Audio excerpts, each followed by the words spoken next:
Amis des condensateurs, bonjour. Dans ma dernière vidéo, je vous montrais le petit PIC Atlas ESR70, cet appareil qui permet très facilement de mesurer la capacité et la fameuse ESR des condensateurs.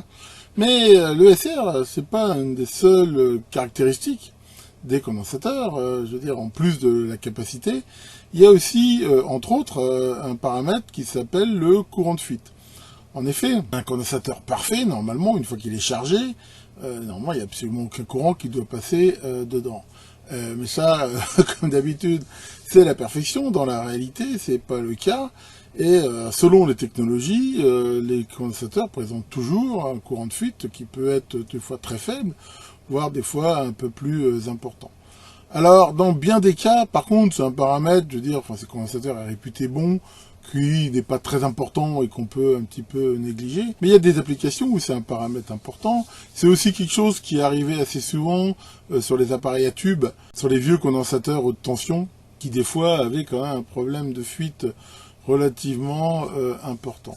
Et donc aujourd'hui, je vais vous faire une petite présentation un petit peu de ce courant de fuite, sans rentrer trop dans les détails, ça reste de la vulgarisation. Et on va voir aussi que pour le mesurer, c'est pas si évident que ça, dans la mesure où on peut très vite avoir des résultats très différents selon les techniques utilisées. Voyons ça. Alors, regardons un peu avec mon ardoise magique différentes façons de mesurer ce courant de fuite. Alors, on peut un petit peu diviser le problème, on va dire, en deux parties. Il y a, on va dire, ce qui est de l'autodécharge du condensateur, c'est-à-dire, en gros, comment il se décharge dans lui-même à cause de ses résistances de fuite, et aussi les courants de fuite qu'il présente quand lui, il est, je veux dire, connecté à une tension.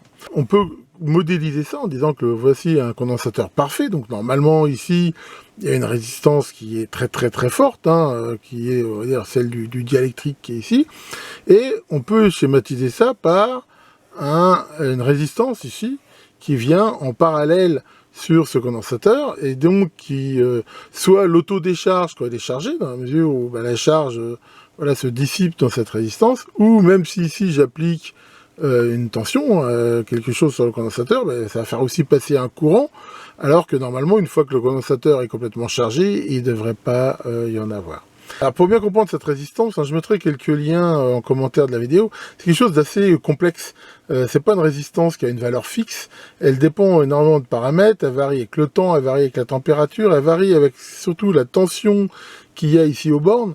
Ce qui fait que c'est quelque chose, ma foi, d'assez complexe à comprendre. Maintenant, dans quelle mesure cette résistance elle est importante? Elle va être importante, je veux dire, dans le fait où, en effet, si j'ai par exemple un condensateur de découplage, un condensateur de filtrage par exemple sur un montage qui est alimenté par une batterie, il va y avoir un certain courant qui va passer dans cette résistance là et qui va éventuellement consommer quand même du courant, je veux dire, sur cette batterie, sachant que si j'ai plusieurs condensateurs, par exemple, en parallèle, ces courants vont s'additionner. Et donc, ça peut être une part du fait d'une perte un petit peu d'autonomie.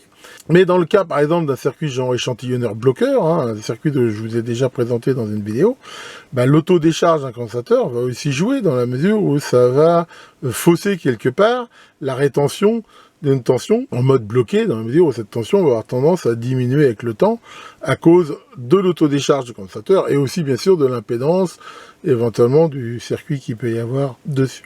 Alors, comment on va mesurer ça? Dans le cas de l'autodécharge, c'est pas évident, parce que qu'est-ce qu'on va faire?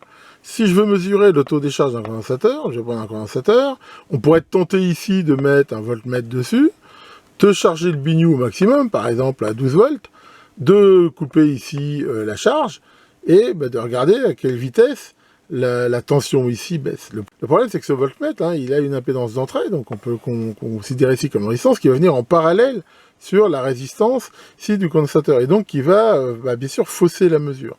Si on veut faire ce genre de mesure de façon fiable, c'est très compliqué. Il faut ici quelque chose qui a une résistance d'entrée qui est extrêmement élevée.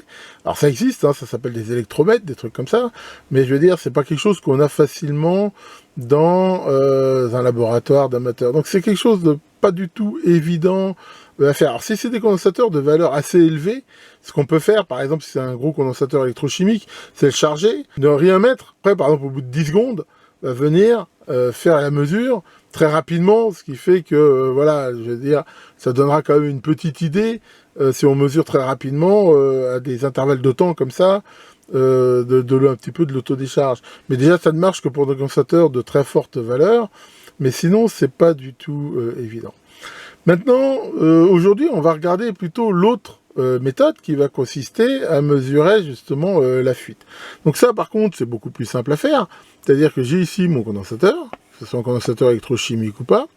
Je vais mettre ici un microampèremètre et mesurer le courant. Là, une fois que mon condensateur sera chargé, ben, le courant que je vais mesurer ici sera bien égal au courant de fuite ici du condensateur.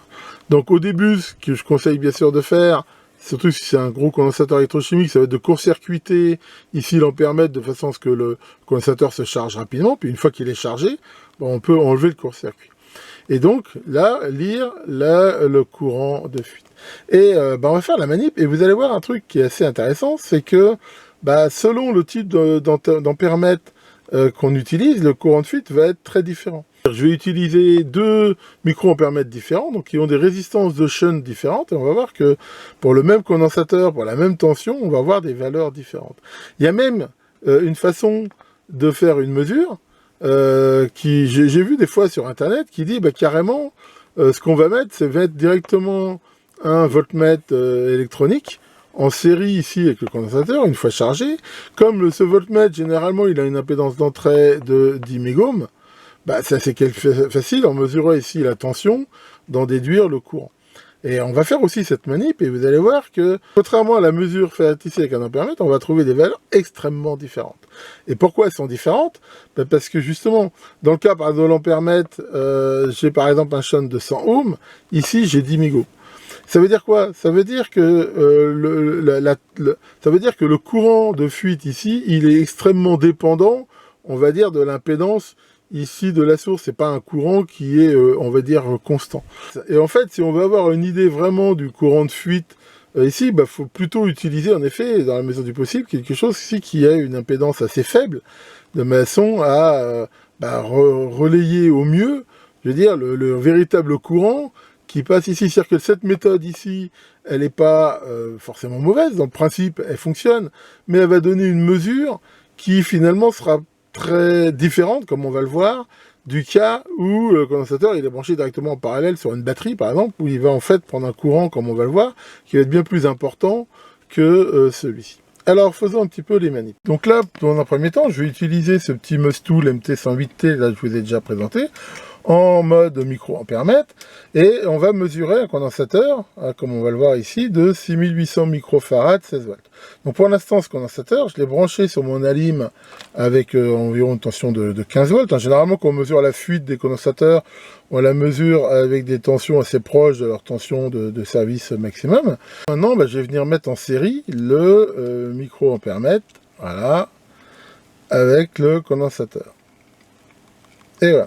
Et là, qu'est-ce qu'on peut voir? On peut voir qu'il y a un courant, ici, qui a tendance à varier un petit peu avec le temps, ce qui est normal, dans la mesure où, comme je l'ai dit, ça change. Je veux dire, quelque part, même si ça la change peu, la tension aux bornes du condensateur, dans la mesure où il y a une résistance en série avec, qui est celle du shunt, ici, de l'appareil, mais au bout d'un moment, ça se stabilise. Et voilà, là, on peut lire que j'ai 14 microampères à peu près de fuite. Alors, regardons maintenant si on faisait ça justement avec la méthode du voltmètre. Donc là, je mesurais l'impédance d'entrée de ce truc-là, elle est en effet environ 10 mégohms. Donc là, temporairement, je vais court-circuiter l'entrée. Maintenant, je vais me mettre en position voltmètre continu. Voilà, et je vais refaire, on va dire, la même mesure avec mon condensateur. Donc là qu'est-ce que je fais maintenant? Voilà, je suis donc en mode voltmètre. Donc un voltmètre que quelque part j'utilise comme un ampèremètre. Donc là, je court-circuite les entrées. Et là, voilà, qu'est-ce qu'on peut voir? On voit que y a une tension qui augmente aussi avec le temps. Donc on retrouve même le même phénomène. Mais regardez bien cette tension. Là, par exemple, elle est de déjà 20 millivolts. Alors, elle va varier avec le temps et va se stabiliser à peu près aux alentours de 4 ou 500, c'est assez long, hein, vu que la résistance est très forte. Mais prenons même ici 400 millivolts. 400 millivolts dans 10 mégohms. Donc U égale RI, hein, donc on est d'accord que I égale U sur R. Donc ça veut dire que 400 millivolts divisé par 10 mégohms, ça nous fait un courant de 4 nanoampères. Donc on voit déjà avec cette manip que le courant de fuite, ici, de ce condensateur, il est très différent selon la méthode de mesure. Et pourquoi? Parce que, ben justement, comme on peut le voir, la résistance, je veux dire que je mets en série quelque part de l'ampèremètre change. Par exemple, j'ai mis des deux en série, hein, donc là on peut voir que lui donne un courant, voilà, qui est maintenant, là je suis parti de 0, hein, j'ai court-circuité les ampèremètres, là réaugmente doucement, et là, voilà, on peut voir ici le courant, mais encore une fois, constate qu'en mettant les deux systèmes de mesure en série, ben, on a encore une mesure ici qui est différente. Alors les courants sont à peu près les mêmes, ce qui est normal vu qu'ils sont en série, mais la mesure est complètement différente que si, par exemple, je n'avais pas les deux en série. D'ailleurs, je vais ne mettre maintenant que le Ketley, par exemple, et voilà. Alors on peut voir maintenant que le courant, bah, il est encore, je veux dire, différent, et encore une fois, il évolue aussi comme ça avec le temps. Voilà pour cette vidéo qui, j'espère, vous aura intéressé. Je mettrai en lien dans le commentaire quelques pages internet qui pourront éventuellement vous aider si vous désirez approfondir un petit peu le sujet. Certaines de ces pages sont en anglais par contre. Enfin voilà, avec les outils de traduction maintenant, généralement, on s'en sort assez bien. Pour moi, ça y est, les vacances sont terminées. Il faut que je reprenne le travail. Les meilleures choses ont une fin. Enfin bon, ça ne m'empêchera pas bien sûr de continuer sur mes temps libres à faire des vidéos. J'ai reçu des trucs que je vais vous montrer. J'ai plein de sujets là et de trucs que j'aimerais partager avec vous. Donc voilà. Je crains pas le syndrome de la page blanche. Je vous rappelle aussi que samedi prochain, le 3 septembre à 21 h, comme d'habitude, je ferai mon petit live mensuel et que si vous voulez en profiter pour échanger avec moi sur les thèmes de ma chaîne, ça sera avec plaisir. Tiens, et ça, tiens, j'ai pensé à un truc qui pourrait t'intéresser, c'est une devinette. Quand la canicule s'emballe, que font les cannibales? Allez, t'as 1 heure pour réfléchir. Que confiance, le démon de la fuite épargne vos condensateurs, et à très bientôt pour de nouvelles vidéos.